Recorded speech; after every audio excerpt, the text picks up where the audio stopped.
Hey guys, what's up? Sel here. I hope you had all a happy new year and everybody came home safe and stuff like that. To get the cut to the chase, so to speak, for the past couple weeks, I've been reviewing a new mouse. It's, well, kind of new old. It's the Fenek standard issue, and if you guys remember this mouse at all, it was originally the Tech Syndicate standard issue. So Logan over at Tech Syndicate and Joanne from Joanne Tech Lover both started a tech company called Fenek that deals with, like, they sell mice, mouse pads. They're getting ready to release a keyboard pretty soon, the new Senpai, and they have a controller out as well. So that's as far as what I remember what they release. So I asked for a review of this mouse for just kind of like curiosity. I actually have the first standard issue. It had some shortcomings that I wasn't exactly thrilled with in some ways. So I was kind of curious when I heard that some of them got fixed with this one. Also, the other thing that was a big additive to me wanting to get one of these was the fact that they had a white mouse. And it's kind of got like a stormtrooper-y white and black kind of combo to it that I think looks pretty slick and goes pretty well with my current build, my current PC build. Awesome hardware. Okay, so when I first got this mouse, I was actually kind of shocked because I just requested a review for the mouse and actually got one of their stealth Fenek mouse pads. Now, what I was shocked if the information on the store is correct is that the Fenek mouse mats, although they're similar to what Tech Syndicate sold before, they're not exactly the same. They seem to be different material. Where the Tech Syndicate mats were at 2 millimeters thick, this is a little bit thicker at 3 millimeters. I was actually kind of shocked for a couple of reasons. I'm somebody that's been a fan of the SteelSeries QCK in the past, and I can tell you that SteelSeries has made some changes to that thing, let alone that it's a great mouse mat, but it doesn't really hold up over a long period of time. Usually I have to change one out about every 6 to 8 months, which never really came off as a big deal to me because they're like $6 a pop, so... like after 6 to 8 months, I'm just like kind of like whatever. Like here's $6 more, give me another QCK. They made some changes, some slight changes to the QCK, mostly the bottom. They changed it from this like nice rubber texturized bottom to like this smoother texturized bottom with like the SteelSeries logo on it. And I think that's a mistake. After getting one of their new mouse mats with it, it does slide quite a bit more than it used to on the desk. Let alone the thing after just like a couple weeks, you start to see like a wear run in the mat itself, and it starts to look like kind of like trash, to be honest with you. It doesn't look very good. Okay, so since September, I've been using one of these. This is the HyperX, kind of back up so you can see it. Fury S mouse mat. So I had a few people tell me that the HyperX stuff is actually really good, and I got it, and I have to strongly disagree. They say it's a 3 millimeter mat, which I completely disagree with. I don't think it is. I don't really have a way to test it. But this is supposed to be a 3 millimeter mat too. Fenek sent me, and they're obviously very different in thickness. I laid that thing out on my desk, and I can tell you that it was so thick that at times when I'm resting my hand on it, it felt like I had like one of those gel packs or something that you put under your keyboard to keep you from getting like carpal tunnel syndrome or something like that.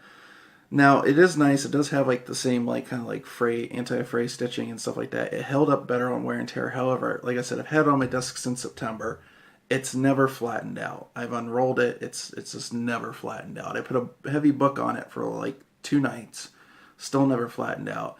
And honestly, to me, it kind of came off as like the thing is like, there's something about the mat that it has the same consistency or whatnot as laying a slice of bread on your desk and trying to use that. Now, I'm not saying it didn't glide and stuff nice, but it just came off really thick. The bottom I was even less impressed with. I found myself fixing that thing like every 2 to 3 days, just trying to recenter it on the desk where it's supposed to be. So when they sent this over, I was kind of shocked. So it's a little bit wider than I would like. But since I have a 10 keyless keyboard, I just kind of like moved things over a little bit and made it work. I'm actually really happy with it. It's held up really nice over the last 2 weeks. Where a QCK, I could already start seeing like a wear on the pad on that. It glides really nice with like every mouse. I've used multiple mice on it. It tracks fine. It comes flat packed, which is really nice because then I don't have to worry about trying to unroll it or having it flattened down. It has the same stitching on the sides, and it has a pretty cool little, fox logo. Or I guess Fenix aren't really foxes, are they? Alright, so the other thing I'm going to say is that the bottom is texturized similar to the original QC case, so it doesn't tend to move too much. And just because of my OCD, I've like nudged it a little bit to make sure it's lined up perfectly with the edge of the desk. But other than that, like, you're really not going to notice if you're a normal person, not like me. So as far as the Fenek mouse mats go, I'm going to say like they tend to be a little bit pricey, I think. Because you're going to end up paying about $20 after shipping for one of these mouse mats, and they have bigger ones too that are a bit more, like $25-$30. But the quality is there, and so far, like, I've not seen like any wear or anything really show up in a mat. Also, whatever material this mat's made out of on the top, I will tell you a bonus is I have cats and they're constantly jumping on top of the desk. And the other mouse mats that I had, the fabric in there, it was kind of a pain to get like the cat fur off of it. This is just like a quick brush and it's off the mat. So that's just like kind of like an odd bonus in a way. But next up we have the mouse to talk about. That's what I was really doing this video for. And I'm going to tell you that overall build quality, we're going to be comparing it to the V1 a little bit. Build quality, it's a solid shell, just like the V1 was. I can squeeze the sides and there's very little creaking or anything like that. Next to no mouse rattle, which is really good. All mice like the sensor rattles a little bit, but I would say build quality wise, this is up there with like $55 to $75 mice. And that's pretty good for a mouse that's like starting out at 42 on Epic Pants, and I think maybe it goes for 44 on Amazon. So that's actually a pretty good deal. The other thing that's cool is it's now like in two colors. There's a straight black one and a straight white one. One of the things they did do is get rid of the rubber top. So the rubber top is no longer there. The rubber coating is only on the sides, which is great, so you can still grip the mouse.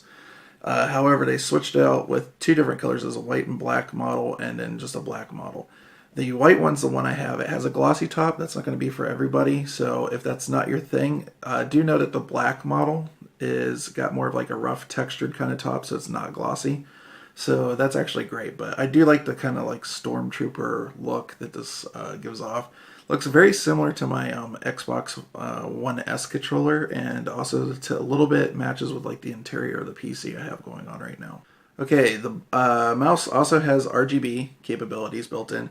It's not like a full like RGB like 255 range. Like it goes from like 0 I think to 255 on different levels, so you can get like a full like 16.8 million colors on the red, green, and blue scale. So it's not like that way. There's like 8 preset colors. It's got a breathing mode. It's got a breathing mode that will go through the different color cycles, and then just straight off if you don't want any RGB lighting at all. But it's all done through hardware. There's no software to download or anything like that. That's something I actually like because I don't like having... The less stuff I can have cluttering my computer, the better is pretty much the way I like it. And I think this is pretty cool for people on other operating systems like Linux, for instance. Now you can you can have a mouse with like RGB lighting or effects and stuff like that. Not have to worry about, having a driver just for that particular operating system. It doesn't need it. It's in hardware. Alright, so the button layout on this thing, and the reason I like the standard issue and have like the last standard issue actually, is its simplicity. It's just a regular mouse. It reminds me very much of the old Microsoft Intelli mouses. It has a front and back click on the side, so you can go page front, page back, or assign it to something else in a game through like the game's own button layout or, key binding setting. There's obviously a left click, right click, scroll wheel click, or middle click. And then it's got an up and down CPI steps setting on the middle of the mouse. There's also an added sniper button that will cause the CPI to go down to its lowest setting of 400 when you press that in. Now, I'd be remiss to not mention that a lot of the flack I've gotten from this mouse and from a lot of friends compared to the old standard issue is the fact that it has the Fenek logo and not the Raise the World logo on it. The Burning Earth logo is cool, and granted, I will give you that. It is very cool. However, I don't feel like the Fenek logo is any worse than, say, like the Razer logo, the Rocat logo, the Corsair logo. Well, I mean, the new Corsair logo, not the, old one nobody wanted. But it's very distinctive, especially with the way the Fenek's big ears are on there. I actually have kind of grown to like it. I really think it is a cool logo, and I like it overall. So I think they made a pretty good pick on the logo. However, if logos are your thing, I guess you're choosing mice for different reasons. I kind of choose it for like overall grip and build quality and things like that. So the logo's almost kind of always been secondary to me. So it's fine. I don't mind a logo. So after the first few days of unboxing it, for whatever reason, the out of the RGB lighting, the red channel would kind of like flicker and then go out. And it did this for about the first 2 days of it since I had it. First time it happened, I knocked the bottom of the mouse to see if it was like a loose connection or something. It came back on. It did it one other time after that, after waking the PC up. I went to go grab my cell phone to capture it on video to put it in a review, and it was here and gone so quick that I wasn't able to capture it. However, I've been using it for an extra week and a half now. I've been kind of banging it around. I've been like using it for gaming and stuff, so I'm picking it up and putting it down like really quick and stuff. And the red channel's not had any issues since then, so I don't know what that was really about, but something that you guys should be a little bit aware of. Okay, so it's also worth saying that this is using the PixArt 3310 sensor, optical sensor. It's a pretty dead accurate sensor. It can be tuned differently depending on the mouse. I think like the Steel Series Sensei has a lower CPI setting, where something like the Mionix Caster goes up at a much higher sensor setting. On this particular mouse, it's kind of tuned between 400 CPI and 5000 as the max, and it's in a 6-step configuration on the CPI buttons. As far as like sensitivity goes, at its very lowest, it goes at 400 CPI up to 800, 1600 to 3200 to 4000 and 5000. So it gives you kind of like a nice setting between the first three being like very low to the last three being kind of like on the higher side. So I guess like if you have like a higher resolution mod or something like that, that'd be great. I know like when I'm having to do a lot of work and zooming between two 1080 monitors, I still set it at 3200. Now the sniper button, it is essentially a CPI clutch. However, I will tell you that I haven't ever really used it in gaming, and just like the last standard issue, I think it's kind of a little bit too far up out of the way, but that's more of a problem with the shell that they picked. So it's not something easily fixed without like a lot of money being spent. And I really didn't use it that often, so it wasn't that big of a deal. I kind of like play most of my games between 800 to 1600 CPI.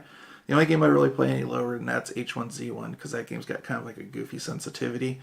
And I've actually played it as low as 400. Now, I will tell you that the button did come in pretty handy when I have it at 3200 and doing something like awesome hardware where I gotta go back and forth between two monitors and a bunch of different pages and copy and paste things. When I have to go copy and paste something and I'm at 3200, sometimes it can be a little bit of a hassle, like the sensitivity is a little bit too much. So it is handy to have that sniper button there so I can click it down, go down to 400 immediately, highlight what I need to copy and paste, and then move on and go back to 3200 again. Okay, so it's a gaming mouse. So what's the main thing I did with it? I gamed. And I played quite a few games with this. I played about, I would say, close to like 12 to 16 hours easily. And I wish I could play more, but time's always an issue for me. Of just PUBG. And PUBG, this mouse was really good. I've gotten plenty of kills. Aiming's never been a problem. If there's ever an issue, it was with my own ability to hit something. So the games I played was Titanfall 2, COD World War II, Ruiner, which Ruiner was interesting on this because I felt like it tracked pretty well, especially at like lower CPI settings.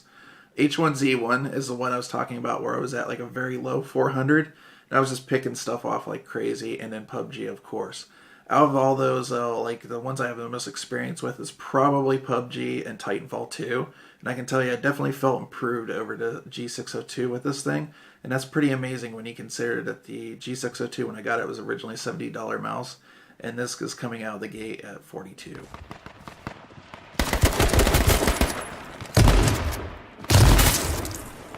Okay, that's bullshit.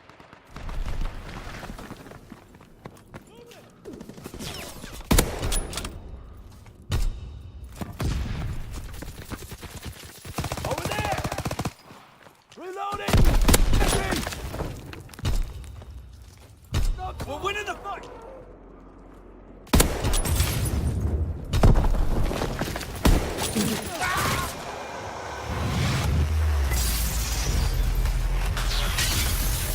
Maximum multiplier. Maximum multiplier.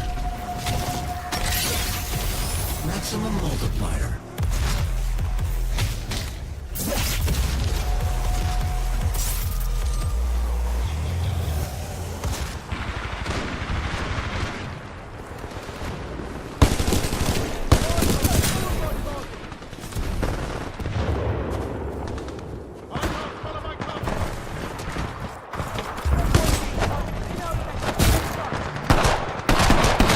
Almost got your Titan. Keep fighting. 2 down, 6-4. Well done, team!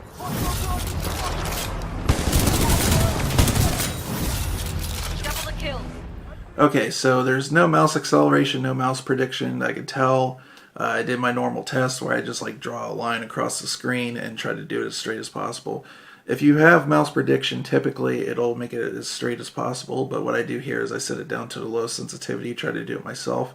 And if it's picking up like the little nuances and twitches in my hand as I'm like trying to draw and stuff, that typically means that prediction's off, which is a good thing. You don't want prediction on a gaming mouse, and most gaming mice don't have prediction. Polling rate is still at 1,000, just like the last standard issue, which is good, so you get that 1 millisecond response time.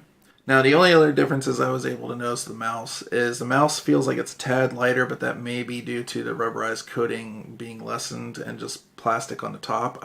Who knows? It's very, very minimal, if at all.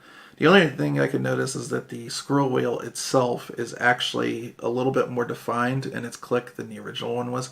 The original one seemed like it was just a tad bit easier, but like both are like pretty good scroll wheels. They both click perfectly fine, so I'm happy with either one. However, the bad thing I got to knock it for is when I got it straight out of the box, one of the problems I had with it was it had no instructions in there. Now, I'd seen Logan's video and I'd already known how to adjust the mouse into different modes. However, you're like going out there assuming that like everybody's going to know to go on YouTube and search for the Fenek like standard issue to figure out how this thing works. And I think that's a major problem. You need to have instructions in here for it, like especially for the different settings, because it's not a straightforward thing. They're asking you to press the back button down and hold down the CPI button and wait like 5 seconds for it to flash a second time, and then use the CPI buttons to go between different breathing modes and different RGB modes. I found like as though it's very intuitive in that way. At the same time, well, I'm going to be nice and let George Carlin tell you, this is why you need to have an instruction manual. Look at it this way. Think of how stupid the average person is, and then realize half of them are stupider than that. Alright, so with that said, what I'm going to do is I'm going to go ahead and show you guys a demonstration of how to control the CPI and the RGB modes, the different stuff available for you.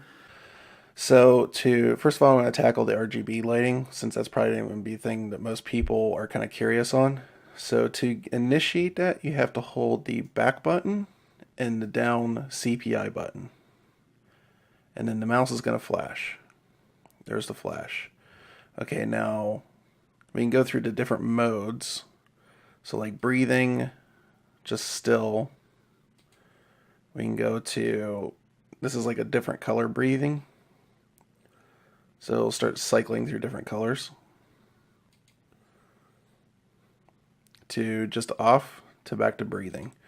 And then there's 8 different colors. There's, I don't know if you guys can tell. Let's see, there's blue, sort of like a lighter blue, I think. Purple, red, and it starts going into like orange, yellow, green, all that fun stuff. I'm colorblind, so I actually have a hard time telling it unless it's something like blue. I can actually see purple really well. I can tell that's purple. I can tell that's red. And I can tell green pretty well. But other than that, I'm pretty useless when it comes to this stuff. And I tend to like it on like a breathing mode. And this is kind of soothing. So I go back to red here. And you hit the back button once you're done. And that's it, your color set. Now, the other thing here is if you go, say like it's on the lowest CPI right now. If you go up one, then it's like 800 and it'll flash, but then once it's done flashing, it goes back to its normal like color state. Okay guys, that's it. So if you like this video, give me a thumbs up, thumbs down, whatever you're feeling like, and leave your comments down below. If you feel there's something I didn't answer or something like that, go ahead and hit me up down there. I'll try to get to you in a timely manner. And you can also follow me on Twitch at twitch.tv/cell processing. Also on Twitter at cell processing with a capital C, capital P. And other than that, you guys can join us every Tuesday at 9 p.m. Pacific Standard Time over on Twitch, where me and Brian do trial run every week, or typically every week, unless we're off like we were for the holidays this time. And yeah, come join the chat, have fun. Or if you got any questions about how the mouse mat or the mouse has been holding up over time, you can just go over, hit me up while I'm streaming, and I'll give you guys an honest answer. So, anyways, I'll see you guys later. Have a good one, and have a happy holidays. Or hope you had a happy holiday.